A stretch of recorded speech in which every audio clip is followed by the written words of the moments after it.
In this week's video lectures, one of the artists that we looked at and studied was Jackson Pollock and the work that he was able to create. In this, a lot of Jackson's work was abstract art, and he was one of the most famous abstract artists in this time, and actually even up to date. And he was mostly known for his drip paintings, which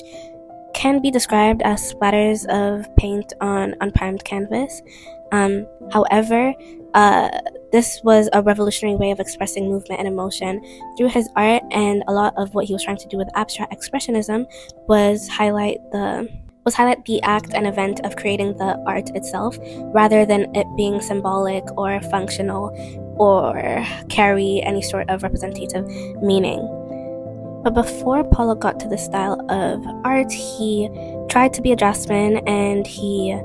it was mentioned that he would dabble in trying to draw or become an artist, like one of the great artists that we have studied in this class. However, this was just not working out for him, and this is specifically what I want to touch on: the technique, the skills that is typically associated when it comes to art and expression of art, and the question of, can anyone be an artist? So, looking at the skill required for a certain level of art when it comes to both painting and drawing, typically, especially in the more classical art, it was based a lot on technique and being able to convey the specific idea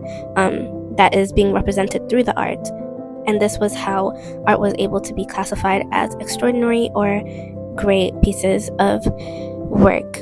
However, when we look at Pollock's work, you can see, even as this is carefully thought out and placed in terms of the paint splatters, the techniques used in order to create the sort of colorful chaos on the canvas, it brings into question, could this be done by anyone? And yes, there was a time that Jackson was a little self-conscious of his artwork because of the critiques that were similar to what I just said, it being simply paint splatters and anyone can do that. However, when looking at the art, even me myself, it's very captivating, and you almost gasp when you immediately see the canvas, just because of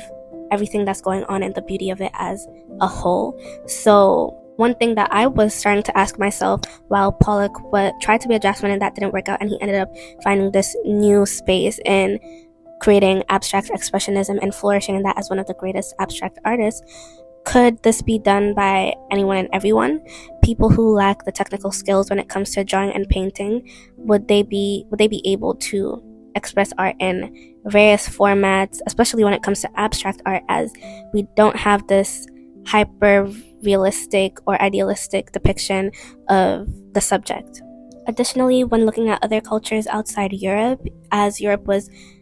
highly developed in terms of the creation and techniques they were able to use in their art, when we look at, for example, more African art, that art carried a different weight and it was more functional as it was integrated into a lot of different African traditions. For example, the different masks, the different textiles and fabrics that were created, as well as sculptures. These were often used in ceremonies or storytelling and often had a bigger purpose than it being about the creator and the idea that they were trying to convey. Even as we look at different cultures, for example, in Japan, there was a concept of wabi-sabi, where it's an art form that celebrates imperfection in the creation of ceramics, such as tea bowls or other handmade ceramics that were created to have cracks and irregularities on purpose, because this was considered to be more beautiful and to reflect the artist's sense of humanity, as well as convey the sense of art being more authentic as opposed to it being perfect. Essentially, looking at these two examples and other cultural examples, you can see that art can carry different intentions, as well as even in European art, whether it's to reflect the idea of the artist or to replicate a subject almost to a lifelike form on a different media. There are various different skills or traditions, as well as intentions and meaning and connections that can come with art. And one thing that poked out to me with Jackson Pollock was his yearn to create art just to create art, and the product would be the product. It was less about the perfections, like with the wabi sabi, and less about trying to convey something specifically. There was no connotation that came with his art. Rather, it was just a form of expression in his current state of being, and just being able to be free and let go and create. And I think bringing it back to the question of can anyone be an artist, being able as a person or people, being able to create art in any sense and just having the ability to be free and express yourself through different media, I think is important and something that everyone should explore. Because I think often we get caught up on the skill rather than the event or the process of it and focus more on the outcome. So that idea of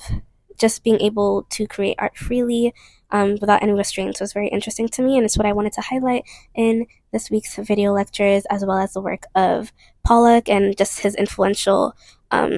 contributions to the world of art through abstract expressionism.